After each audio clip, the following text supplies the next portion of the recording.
Cheers sa nanawag sa tuwang second game. Congratulations! Ayan, here's our official photographer right here in front. Pa-picture na mo. O, daghan kayong salamat once again. Kim Chu and Paolo Abilino. Grabe, game na game tayo sa atong second game. But wait, we still have another game para kaninyong tanan. Alright, napagod ba kayo doon? Yes, mo? that's the most fun game ever.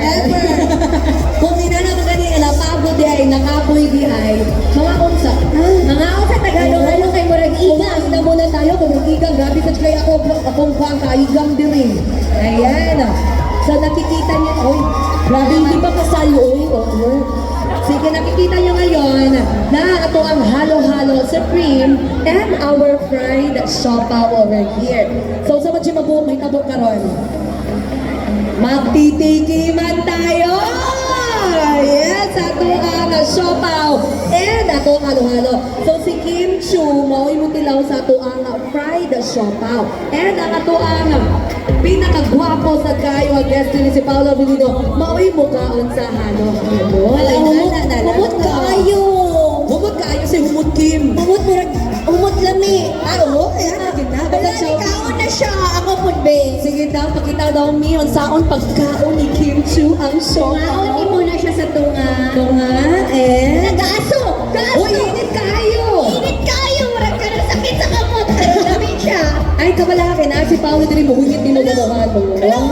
Gaso asa yun! Lami dyan ni siya. Manaligan, makakaon yung kaana. Ito dyan ni tilawan. Sige, Ana. Ay, pinanaon ko. Wapa, pwede ko kaon ng siopaw. Uy, pinanaon din na. Ay! So, si Paolo, ka-sweet ka man. Kasi sa marag ako may giunginan. Pero nga ikaw nahimuot. Actually, nabusog na siya.